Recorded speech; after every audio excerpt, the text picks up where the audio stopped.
Je vous demande d'accueillir Eric Borner. Il est gérant et associé chez MBAG Vector, alumni du premier parcours BFC et qui est là pour nous parler, nous faire un témoignage d'alumni sur l'embarquement en interne. Donc bienvenue Eric avec nous. Donc on a les dirigeants et on a aussi deux étudiants de l'ENSAM, Simon et Adrien, qui nous ont adressé leur mot de la jeunesse. Donc bonjour Eric. Est-ce qu'on t'entend? Vas-y. Est-ce que tu nous entends bien? Tu montes. Attends. On t'entend bien, Eric. On t'entend bien. C'est bon? Vous m'entendez? Oui, on t'entend bien. Ouais. Et toi, tu nous entends bien, ouais. Super. Ok. Donc Eric, déjà, on va commencer par faire connaissance. Déjà, si tu peux nous dire quelques mots sur toi et sur ton entreprise. Et puis après, on parlera de l'embarquement interne. D'accord. Donc, on m'a demandé de faire cet exercice. C'est un exercice difficile pour moi. Donc, vous excuserez mes maladresses ou mes imperfections. Je me présente, je suis Eric Borner. Je suis gérant associé d'un groupe qui s'appelle EPDH. C'est un groupe qui fait entre 16 et 20 millions de chiffres d'affaires et une quarantaine de personnes.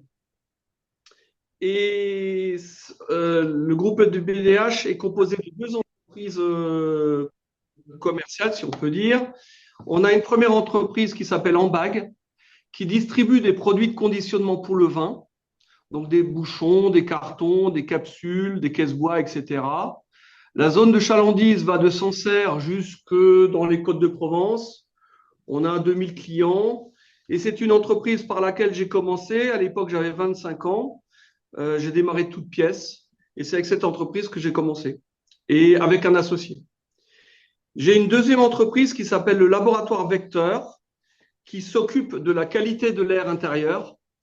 Là, je pourrais vous en parler pendant des heures parce que je suis hyper sensible aux odeurs et donc d'où ce métier.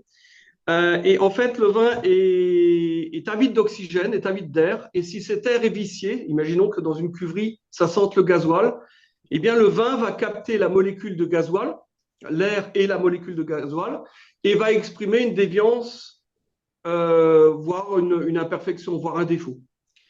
Voilà, donc ça, c'est mon deuxième métier. Et aujourd'hui, on est en train de le transférer au monde des ERP, établissements recevant du public, des gens qui se sentent mal, etc.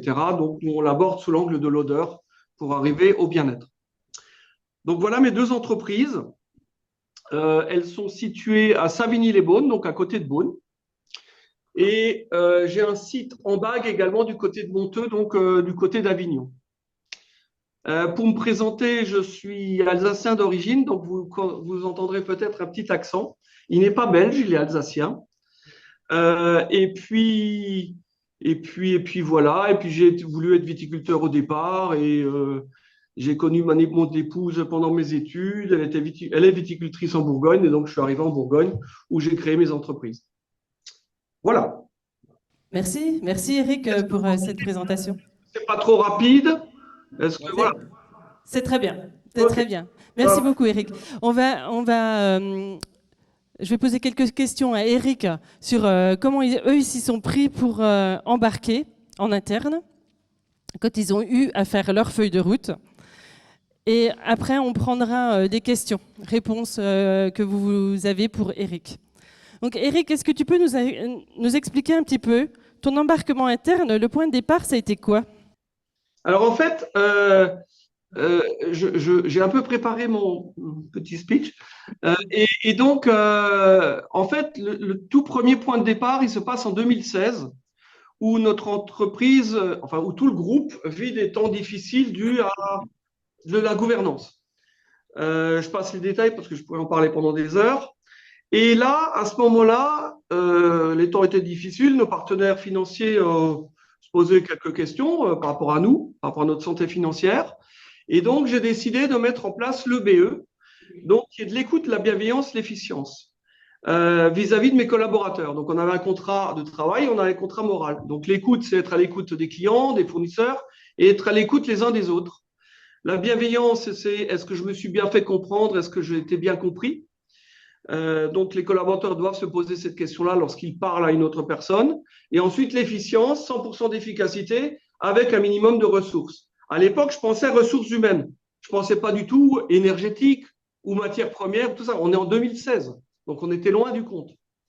Et moi, j'ai fait du social, du sociétal. L'environnemental, très franchement, à l'époque, ouais, il fallait que ce soit sexy, c'est tout, quoi. Et donc, un jour, il y a une personne de la région Bourgogne qui vient me voir. Je lui explique un peu ce que l'on fait. Il me dit, vous savez que vous êtes en train de faire de la RSE. Je n'en savais rien.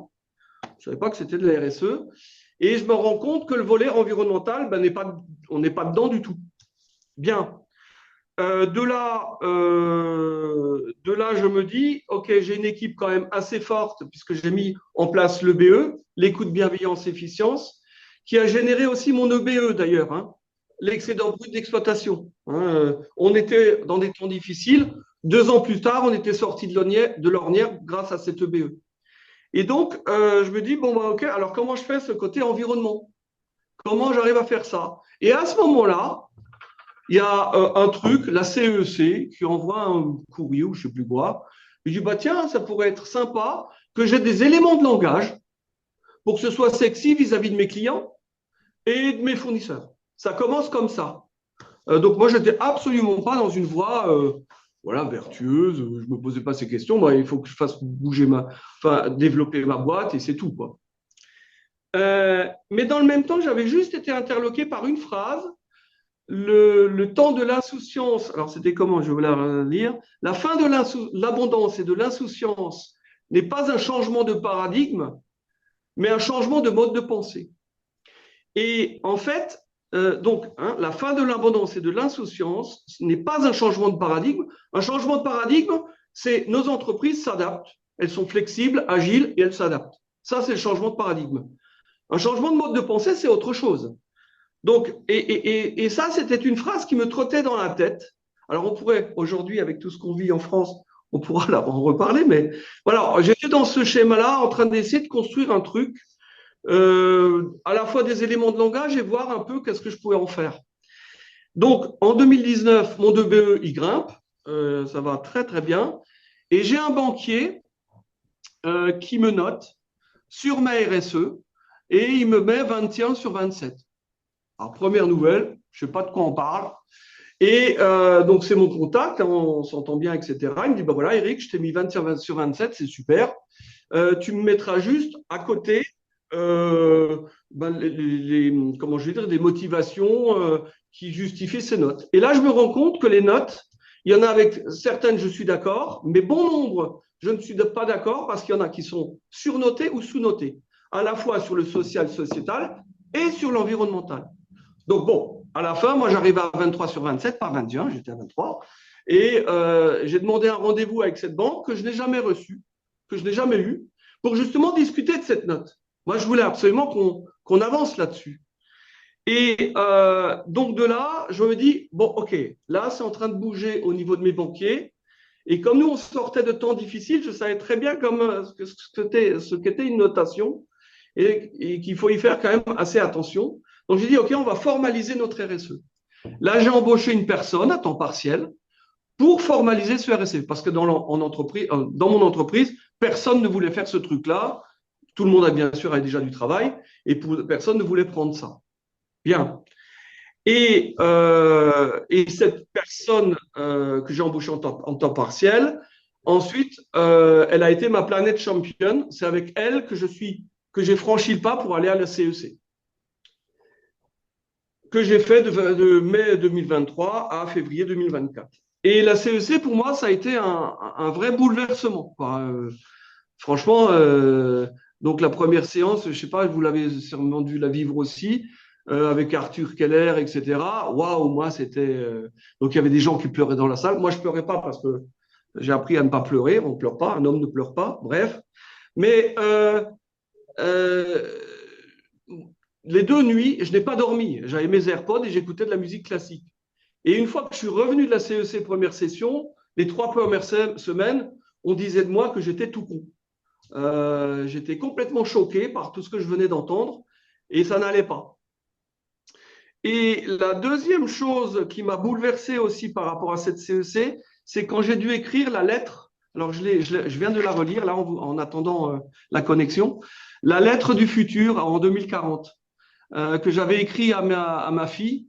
Et waouh, je viens de la relire. Et franchement, je me lève tous les matins pour ça.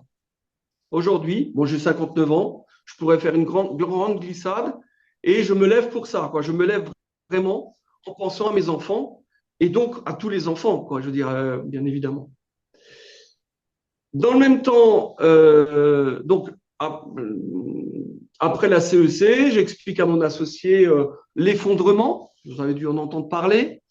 Et là, mon associé, waouh, il dit là, mais il est vraiment l'Éric Borner, il est vraiment grave, quoi. Il faut vraiment qu'on l'emmène chez un psy, hein, parce qu'on en était de là. Et sauf que mon associé, il a des forêts. Il est détenteur de bon nombre, enfin, de belles superficies de forêt. Et je lui explique qu'en 2040, il y aura 40% des espèces d'arbres en France qui mourront. Et là, lui, ça tilte direct. Parce que ça, il le voit déjà. Il l'a vu. Et là, il comprend. Il comprend l'effondrement. Bien. Donc, de là, on organise un CODIR. Donc, mon CODIR est constitué, bien sûr, de mon associé et de mes deux directeurs généraux, donc d'Ambag et de Vecteur. Et j'ai ma responsable administrative et financière également. Donc, eux, ils rentrent dans la salle et ils disent, oh là là, Éric Borner, il est complètement à l'ouest avec sa CEC. Et waouh, ça va être la grand-messe sur le climat, sur tout un an. Parce que j'avais essayé de trois trucs, mais ça ne matchait pas. Et en sortie de ce CODIR, mon associé a laissé un peu dire, et mes trois collègues du CODIR, ça ne marche pas, ça ne matche pas. Je sens qu'il n'y a pas d'écoute, ça n'imprime pas, etc. Et là, je dis, comment je vais faire ce bazar? Et en sachant que je pensais à ce changement de mode de pensée. Hein, on pourrait parler de ma feuille de route, je pourrais vous lire ma feuille de route, mais en fait, moi, ça ne s'est pas passé au niveau de ma feuille de route. Ça se passe, changement de mode de pensée. Comment on bouge nos lignes pour que demain, ça soit viable à nos enfants par notre changement de mode de pensée. Et donc là, je mets en place The Week. Donc, vous l'avez peut-être. Alors, c'est le CEC qui nous a donné le lien. Et donc, on fait 5 groupes de 8 à 10 personnes. Donc, toute l'entreprise y passe. Bien sûr, tout ça est mélangé. On fait The 8, donc le constat, la coopération, puis je ne sais plus quoi. Et là, les gens comprennent, entendent enfin le message. Et là, on est déjà en phase les uns avec les autres. Bien, et là, bien sûr, il y a des gens qui pleuraient. Hein, donc, c'était chaud quand même.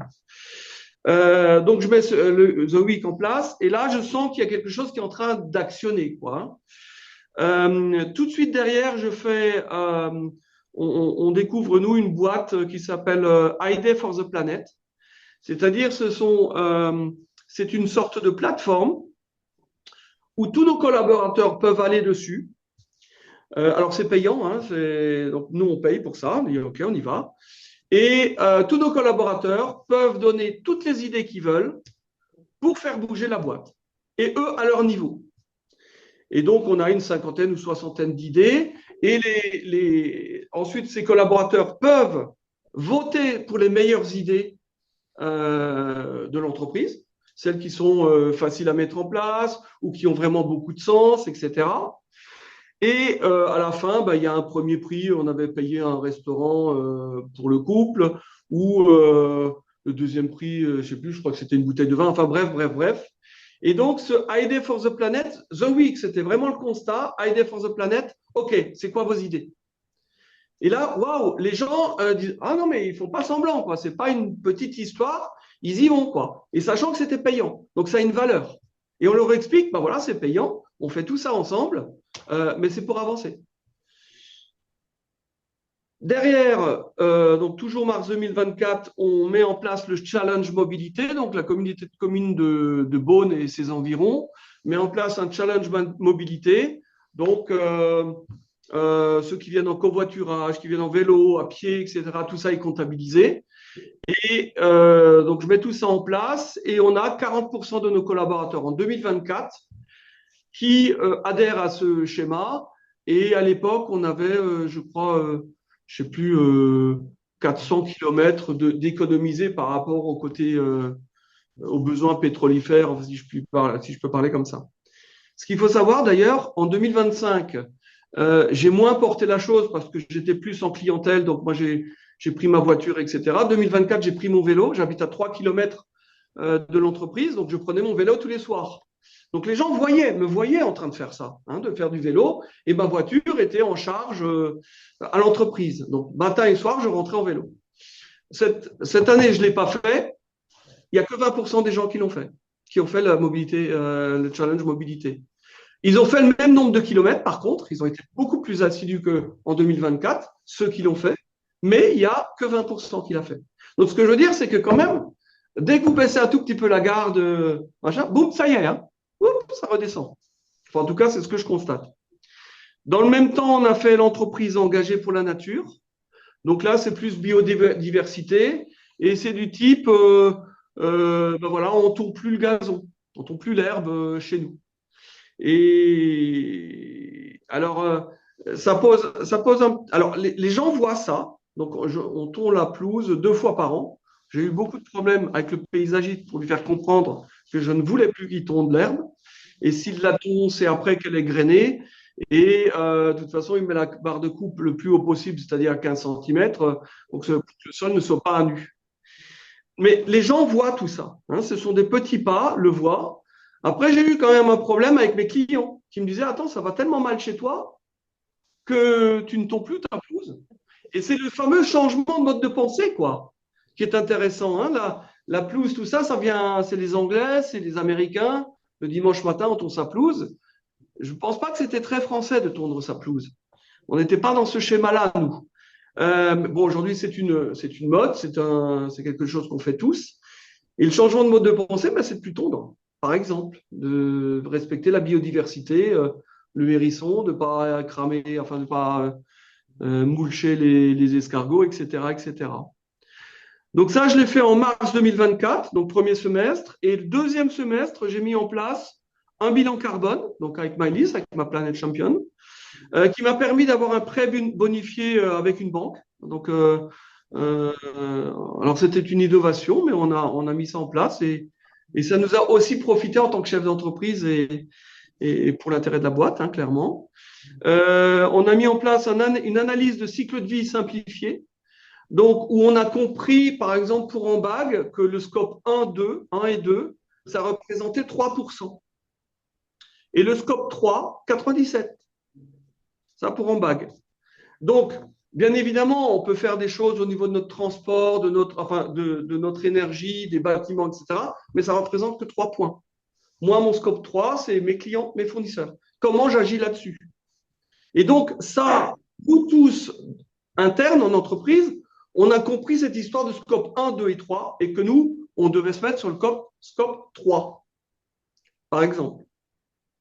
Pour Vecteur, on avait le scope 1 et 2 représentait 17 points, je crois, et le reste, c'était du scope 3. Donc, c'est un peu, voilà. Ensuite, ce qu'on a fait aussi, alors ça, on a eu une grosse discussion avec mon associé. Derrière notre bâtiment, on a un terrain constructible qu'on peut construire à tout moment. On a le PULU, on a tout ce qu'il faut, etc. Et donc, moi, je voulais construire. Quand je suis sorti de la CEC, j'ai dit, ben, bon, on a la chance d'avoir à Beaune des bâtiments qui sont construits tout autour de Beaune. Et donc, avec mon associé, on s'est dit, bah, au lieu de construire, donc de minéraliser, on va dire, ce terrain, on va y mettre des plantes mellifères, on va y mettre des ruches, et ça va profiter à la biodiversité. Et alors, si on parle patrimoine, etc., c'est une hérésie de ma part, hein. Si je construis un bâtiment, je paye des mensualités, mais ensuite le bâtiment m'appartient. Demain, mes enfants en héritent, enfin, les enfants de mon associé. Voilà, ça, c'est du patrimonial. Et là, on s'est dit, ben, notre patrimonial, c'est de laisser ce terrain, on va dire en friche avec des plantes mellifères. Et le plus bel héritage qu'on puisse donner à nos enfants, ben, c'est la biodiversité, quoi. Qu'ils puissent profiter de ça, plus que de l'argent. Bon, voilà, donc on s'est dit ça. Encore une fois, c'est un pauvre témoignage, hein. Prenez ça pour ce que c'est, hein. Euh, Dans le même temps, j'ai une DS7 qui peut bombarder à 190, 200 à l'heure, hein. C'est une bonne voiture. Et puis après la CEC, j'ai décidé de rouler à 110 sur l'autoroute. Donc c'est assez drôle parce que vous êtes pris pour le boulet, hein. Pour le petit boulet qui voit plus clair, qui entend pas trop bien et qui sûrement a un champ visuel rétréci. Et donc, au début, tout le monde dans l'entreprise s'est fichu de moi. Tout le monde. Et mon associé cet été, il va en vacances et me dit, tu sais, Eric, j'ai pensé toutes mes vacances à toi et je n'ai pas fait plus de 120 km/h pendant toutes mes vacances. Lui, il bombarde à 170 facile, hein. Et donc, ce que je veux dire, c'est que c'est ces petits trucs que l'on met en place qui ressemblent pas à grand-chose, quoi, hein, si ce n'est que ça fait gagner 20% d'essence et 20% d'émissions de CO2, on est bien d'accord. Mais c'est ces petites choses qui, à mon sens, participent au changement de mode de pensée. Je donne un autre exemple, c'est hier avant-hier, j'ai mis ma voiture au garage parce qu'il y avait une petite panne. Et donc, on m'a prêté une DS3. Donc, c'est un peu une C3, mais avec une boîte auto. C'est petit quand même, hein. Et j'avais une discussion avec Anne-France. Et je disais, je faisais le malin. Je dis, oui, ma prochaine voiture, ça va être une électrique. Et Anne-France me dit, eh ben, tu sauras que si tu prends électrique, il faut que tu prennes un poids plus léger et le plus léger possible. Je dis, oui, oui, oui. Donc, moi, j'avais vu une DS4. Mais une DS3 me suffirait largement. Et moi, mon problème aujourd'hui, là, tout de suite, et parce que j'ai eu cette voiture pendant ces 2 jours, c'est de me dire, OK, je suis chef d'entreprise, je dois d'une certaine manière montrer que je suis chef d'entreprise par ma bagnole, ça se passe beaucoup par les voitures, vous le savez bien. Ben, si je vais une DS3, est-ce que les clients vont pas me faire le même coup qu'avec le gazon? Ça va tellement mal que tu tombes plus la pelouse. Ça va tellement mal que tu as une DS3. Donc, vous voyez, et là encore, ce changement de mode de pensée, là tout de suite, je ne suis pas prêt à prendre une DS3 l'année prochaine. Je dois changer de voiture l'année prochaine. Je ne sais pas si je vais arriver jusqu'à la DS3. Ça, j'en sais rien. Merci Eric. Et puis, j'ai un dernier petit point, parce que je suis très Ouais, bavard. et après, on va prendre des questions-réponses, des questions parce qu'il y a peut-être nos dirigeants ou peut-être les étudiants de l'ENSAM qui ont des questions pour toi, Eric. C'est vous qui dites. Sinon, je continue.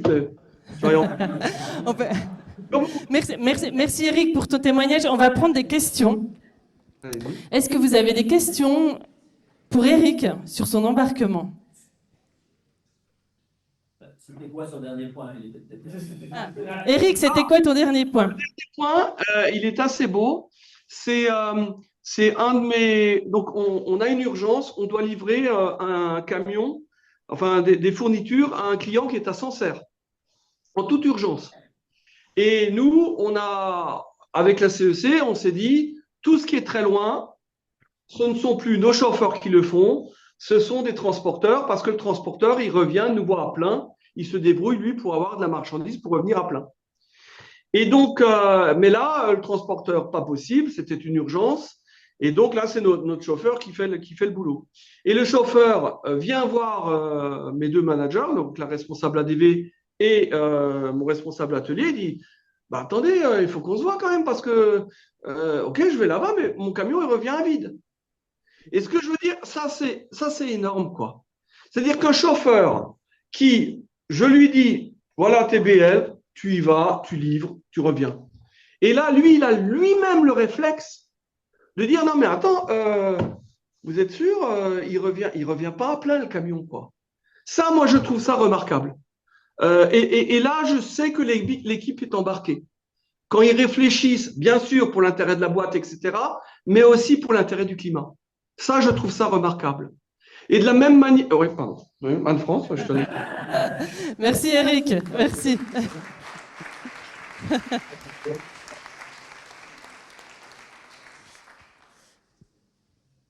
Qui a une question pour Eric?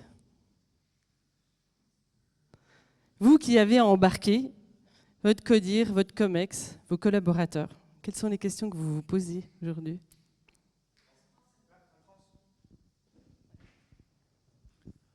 Bonjour Eric, Patrice. Je voulais revenir sur la notation du banquier par rapport à la démarche RSE. Est-ce qu'aujourd'hui, c'est un scoring qui a évolué, que tu as cherché à faire évoluer? Et est-il, ce scoring, déterminant dans l'accès ou l'obtention de marchés ou de clients? Bref, est-ce que ça t'aide ton engagement RSE t'aide à développer ton entreprise d'une manière significative? Et comment? Oui, c'est une bonne question. Je me la pose, je vais presque dire tous les jours, bien sûr, parce qu'on doit aussi faire du business là-dedans et en vivre, on est bien d'accord, je ne discute pas. Le premier truc, c'est que avec mon associé, on n'a pas beaucoup de goût à subir les choses et qu'un banquier nous note sur quelque chose qu'on n'avait pas vraiment vu, ça ne m'allait pas, quoi. Donc, première chose, il fallait absolument que nous, on formalise tout notre RSE, comme je vous l'ai dit. Le scoring, ensuite, bien évidemment, les 97%, c'est les clients, les fournisseurs. Waouh! C'est à la rigueur, on aurait été avant la CET, j'aurais envie de vous dire, ça ne me regarde pas, hein. Chacun voit midi à sa porte et j'ai des clients qui me parlent comme ça, très clairement. Mais par contre, j'ai aussi des clients qui commencent à être à l'écoute. Et j'ai par exemple remporté une affaire, alors pas qu'avec ça, on est bien d'accord, mais aussi avec un langage CEC. Donc je voulais vendre des bouchons à ce client et elle me disait que j'étais plus cher que tout le monde. Et cette cliente, elle me dit, bah voilà, il y a 3 points qu'il faut que tu me répondes. Sur les goûts de bouchon, il faut que tu m'en reparles. Il faut que tu me parles sur les prix parce que vraiment, tu es plus cher que tout le monde, donc pourquoi j'irai chez toi? Et ensuite, qu'est-ce que tu fais pour l'environnement? Et en fait, j'ai répondu aux 3 angles et bien sûr, j'ai terminé par l'environnement. Et là, elle me dit, et j'en suis pas encore revenu, si mon associé est à côté, parce que je le dis à chaque fois, elle me dit, tu sais, Eric, je travaillerai avec toi indéfiniment. Aucun client ne m'a jamais dit un truc pareil. C'était énorme. Et aujourd'hui, on est en contact. Je vous en parlerai peut-être demain parce qu'on m'a demandé de témoigner sur un autre schéma. Et aujourd'hui, on est en contact pour construire des choses par rapport à la filière, quoi. Et ce qui est génial, c'est avant la CEC, j'étais un fournisseur pour la filière. Donc, on est chez des vitis, chez des agri-vitis. Donc, tu es un fournisseur et tu restes à ta place. Tu ne bouges pas. Aujourd'hui, avec ce côté environnemental, entre autres, hein, il y a machin, eh ben, on fait partie de la filière. On a gravi quelque chose, quoi. Parce qu'on a notre mot à dire. Et sur le climat, je me laisserai, si quelqu'un me dit, ben, moi je fais les vignes et toi tu ne vas pas t'en mêler, attends, tu rigoles ou quoi? Le climat, il est à tout le monde. Donc j'ai aussi le droit de dire quelque chose si j'ai quelque chose de pertinent et à vous embarquer dedans, quoi. Donc ta question est bonne et franchement, ça aide quand même. Ça bascule pas l'affaire, hein. On est d'accord. Mais ça aide. Ça aide quand même bien. Alors par contre, j'ai un de mes amis qui me dit, qui est bio, hein, un de mes meilleurs amis, si ce n'est le meilleur. Et je lui dis, bah, tiens, je voudrais te parler de la CEC, etc. Et il me fait comme ça, alors qu'il est bio, hein, ne viens pas me faire chier avec ça. Donc il y a encore du boulot. Et donc l'embarquement de mes clients, là, il y a énormément, et là, c'est le scope 3. Hein, mes fournisseurs vont être, ça va aller, puisque je suis client et je suis plutôt un acteur, un de leurs bons clients, si c'était des fois le meilleur ou je sais pas quoi. Enfin, on est parmi le top 5 ou 10, machin. Donc, les fournisseurs écoutent quand même, ils sont un peu obligés. Les clients, c'est autre chose, quoi. Donc, mais il y a quand même une écoute, il y a quelque chose qui est en train de se développer quand même, quoi. Et je ne suis pas en retard. Je ne suis pas en train de subir déjà. Je ne suis pas en train de m'accrocher à des wagons. Oui, je le fais aussi. Non, je suis devant. Et ça me va bien quand même. Et j'aime bien être devant. Voilà. Merci Eric. On va prendre une dernière question. Il nous reste 2 minutes. On aura Eric avec nous demain, donc on pourra poursuivre. Juste une dernière question, une dernière réaction de Stéphane. J'aime bien parce que tu as déjà mon prénom. Bonjour Eric, merci pour ta passion déjà, parce que je trouve que tu l'incarnes. Et les deux questions vont un peu dans le sens. Il y en a une qui appelle une réponse très courte, comme ça sera super. C'est en pourcentage du chemin que tu avais décidé de tracer il y a bientôt 2 ans sur cette feuille de route de la CEC, où est-ce que tu en es en termes de pourcentage? Est-ce que tu es à... Attends, je vais poser les deux, comme ça tu feras l'ensemble d'un bloc. Où est-ce que tu en es? Est-ce que tu es à, je sais pas moi, 20%, 50%, enfin, voilà quoi. Et la deuxième question, toi, à titre personnel, par rapport à ces 2 ans de travail sur la CEC, tu te sens comment en termes d'énergie aujourd'hui? Et qu'est-ce que tu as mis en œuvre pour la soutenir? Et qu'est-ce que tu comptes mettre en œuvre pour que ça continue? Voilà, celle-là, la réponse sera peut-être un tout petit poil plus longue. Je suis désolé. Merci. Eric, tu as 2 minutes. Alors, donc, où est-ce que j'en suis au niveau pourcentage? Je dirais, j'ai tellement de choses à faire que j'aurais envie de te dire que je suis à 10-15 points, quoi. 10-15% de ce que je me suis fixé, en sachant que j'ai la personne que j'avais embauchée, qui est Maëlys Locard, et qui a fait un travail absolument remarquable. Mais j'ai été contraint de la licencier au regard de l'effet Trump, etc. Et mes clients sont impactés. Donc, j'ai pris des devants, j'ai anticipé et j'ai fait un licenciement économique, c'est très clair. C'est pas pour autant que le groupe va mal, quoi, mais je me prépare bien sûr à des temps difficiles.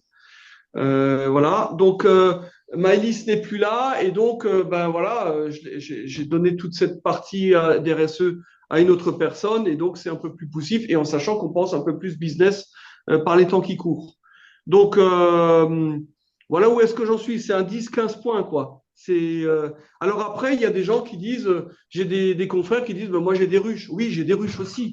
J'ai des plantes mellifères, je pourrais me targuer de ça. Mais avec la CEC, oui, c'est tellement incommensurable tout ce qu'on a à faire que je me mets à 10-15 points. Avant la CEC, j'aurais eu envie de te dire, je suis à 70 points, quoi. Donc ça dépend comment on voit la chose. Le deuxième truc, comment est-ce que je me sens? Ça dépend des jours. Ça dépend des jours et parce que bien sûr, il faut aussi le business, sinon on ne vit plus. Et je dirais que je suis toujours un petit peu en zone d'inconfort parce que je pense à ma fille et à mon garçon. Et donc, je dis tout ce qu'on a à faire et tout ce que... Donc, les nouvelles qui arrivent, le Trump qui croit à rien, c'est imbécile, enfin, qui ment comme il respire. Enfin bref, tout ça sur le climat, hein, je parle. En zone d'inconfort. Mais en sachant qu'il y a quand même moi, j'ai 59 balais. À 59 balais, on commence un peu à fatiguer de temps en temps. Il y a des journées, tout d'un coup, on est fatigué. C'est assez curieux. Mais j'aimerais avoir 20 ans. Là, j'aimerais avoir 20 ans.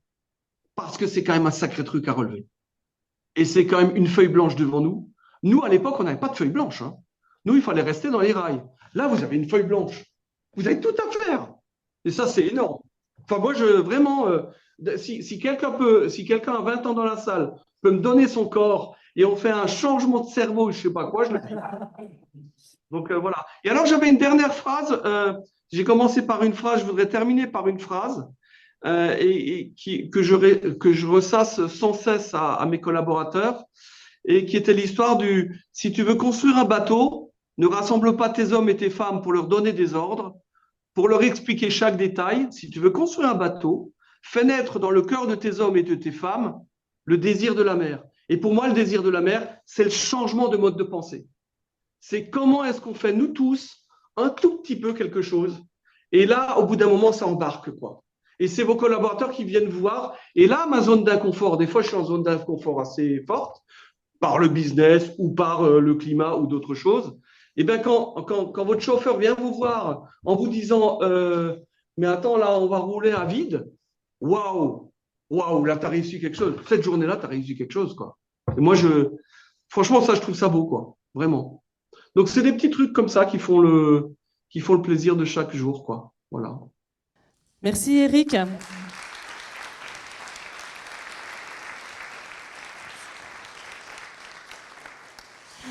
Il y a un dernier point que je voulais mentionner, Eric, que vous avez fait depuis la CEC, c'est que vous avez fait rentrer vos salariés au capital de votre entreprise.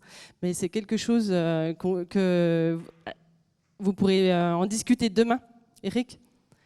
J'ai pas compris, excuse-moi, ça résonne un peu. Je dis, depuis la CEC, il y a quelque chose que vous avez changé, vous avez fait rentrer vos salariés, vos collaborateurs au capital de l'entreprise. T'as compris ?